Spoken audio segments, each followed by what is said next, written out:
Waheguru Ji Ka Khalsa, Waheguru Ji Ki Fateh. Welcome to this segment of Coach Gurbani's a-sabad-a-day, the recitation for the day. Gauri Mahalla Pehla, Aiso Das Milai Sukh Hoi, Dukh Visare Pave Sach Soi. दर्शन देख पई मत पूरी 68 मज्जन चरण है तूरी रहाओ। नेत्र संतोखे एक लिवतारा जिह्वा सूची हर रस सारा। सच करणी अब अंतर सेवा मन तृप्ता से अलख अभेवा। जह जह देखो तह तह साचा बिन बूझे झगड़त जग काचा। गुर समझावे सोजी होई गुरमुख विरला बूझे कोई। कर कृपा राखो रखवाले बिन बूझे पशु भय बिताले। गुर कहया अवर नहीं दूजा किसको देख करो अनपूजा।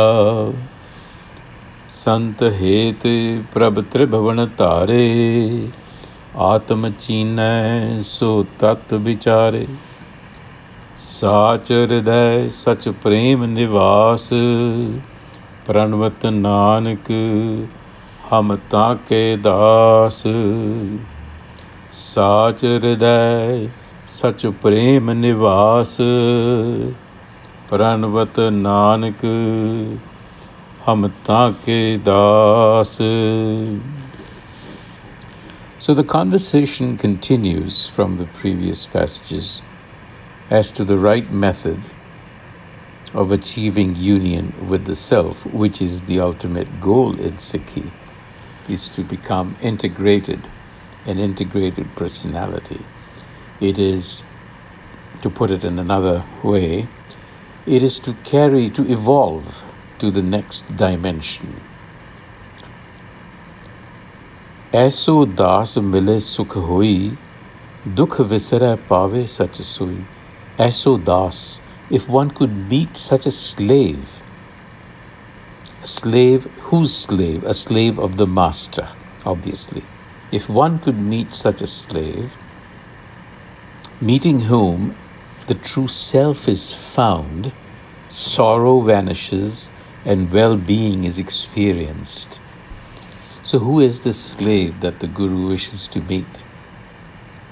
In the context of Gurmat, the slave is a signifier for an evolved individual, those who have relinquished the ego and submitted themselves to the self. In other words, they have become serfs to the self. You may recall that when Guru Nanak was asked during his travels as to what it was that motivated him to undertake such long spiritual odysseys, he's believed to have answered that he was seeking out Gurmukhs, individuals who had developed into their self. So this verse here is a cue that we should be doing likewise wherever we are, looking for individuals or contexts or situations where we can learn and grow spiritually. So Aiso Das Milai Sukh Hoi, always be on the lookout for where you can learn from. In the Rahao, so the central message becomes Darshan dekh pai mat puri 68 majjan charan hai turi. So you're looking for somebody who's a slave to the self. In other words, in Sikhi, usually this term is used for the gur, for gur wisdom, because you want a wisdom that will give you complete knowledge, that is not lacking. So here the Guru is saying, Darshan dekh, beholding such a slave, such a wisdom, Darshan dekh pai mat puri, beholding the auspicious sight. Darshan means an auspicious sight. So beholding such an auspicious presence of such a slave is like a flash of intuitive insight into the self. So instead of bathing at the 68 pilgrimages, Arsata Majjanach, submit yourself to such an individual and bathe in the dust of their knowledge. So you see, the point being made here is that in Sikhi, ritual going, like going to pilgrimages, has been replaced by gnosis, knowledge. So when the Guru says, beholding the auspicious sight or presence, we have to understand Indian tradition, which believes that the visual image of a self-actualized individual can actually act as a catalyst to quicken the process of one's own self-discovery. Indeed, it is thought that to gaze at their visage, at their face, can be like a bolt of lightning whose flash lightens up the truth for you. You know how when lightning flashes for an instant, everything lights up. That's kind of the belief that it can happen. Now, we also know that darshan also means philosophy, not just an auspicious sight.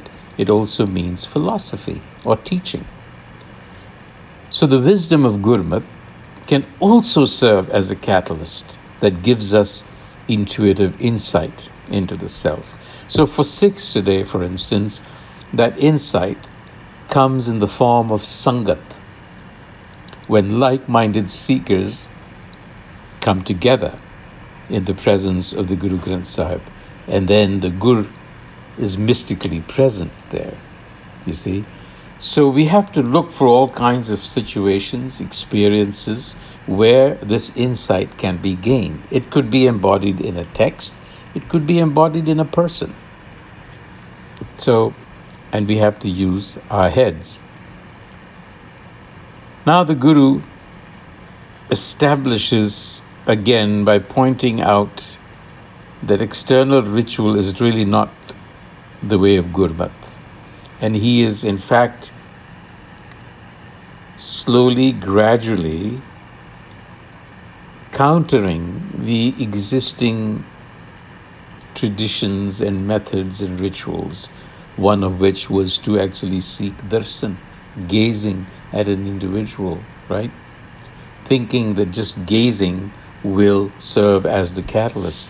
But the Guru is saying, look, netra santokhe, the eye of contentment, the contentment that you're looking for, ek livatara, lies in attuning to the self. Jehva suchi hararasara. Jehva suchi literally means the purity of the tongue. Now, this alludes to the practice of cleaning the mouth as part of ritual. The impression being that your tongue gets, quote unquote, purified. So the Guru is saying, Jehva suchi hararas sara. Purity is in the essence of the self, tasting the essence of the self. So you see, the eye of contentment is flawless. It sees the self reflected everywhere. And as a consequence, it finds no fault in anyone. Discontent, on the other hand, is just quite the opposite. And going further, the Guru says, true action lies in submission to the indwelling self. Sach karani ab antar seva. Ab here refers to the self. Man triptasya alak apeva. The mind is satiated only when the invisible, indwelling and mysterious self is known. Alak, invisible, abheva, mysterious, whose mystery is ultimately unresolvable.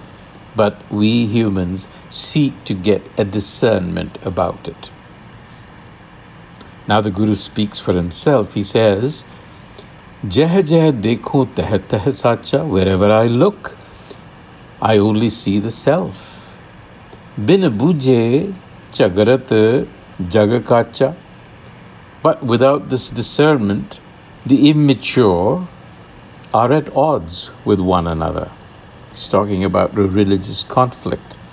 He says they lack discernment. They're immature. But wherever I look, I see the self, because the Guru is self-actualized. And now he speaks about Gur wisdom. Gur samjhave soji hoye, gurmukh virla bujhe koi. With Gur wisdom comes discernment, but rare is the individual who unravels this puzzle. You see? And therefore, Guru asks for grace. He says, Kar kirpa rakho rakhwale, bin bujhe pasu bhaye betale. Without discernment of the self, bin bujhe, we are bound like animals. Pasu means an animal. It also means being fixed, bound, bondage. So we are bound like animals are bound with chains or ropes. So without the discernment of the self, we are bound by the play of the ego. We are out of step, betalle, we are out of rhythm. You see? And that is why the Guru seeks mercy. He says, Kar kirpa, rakho rakhwale, please protect us, O protector. And then he says, but look at what the Guru is saying. The Guru says, there is no other. Why else would we serve something else when the Guru is telling us there is only the self? Gur kahya avara nahi duja. Kisko dekh karo anapuja? So look to the self within. That is the message. See? Sant het prabh tribhavan thare, atam chine so tat bichare. The self established the three planes of existence, reality in other words, for love, out of love.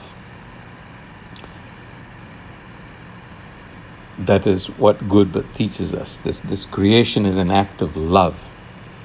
And they who recognize the self within know the essence of all scriptures. Atamachina so tatta bichare. And in the end, the Guru says, praise Nanak, pranvat Nanak, hamata ke das. I am a slave unto them, in whose heart is established the self. a-sabad-a-day, such a prem nivas. Not only the self, but that they are filled with love. On that note, until the next time, Vaheguru Ji Ka Khalsa, Vaheguru Ji Ki Fateh.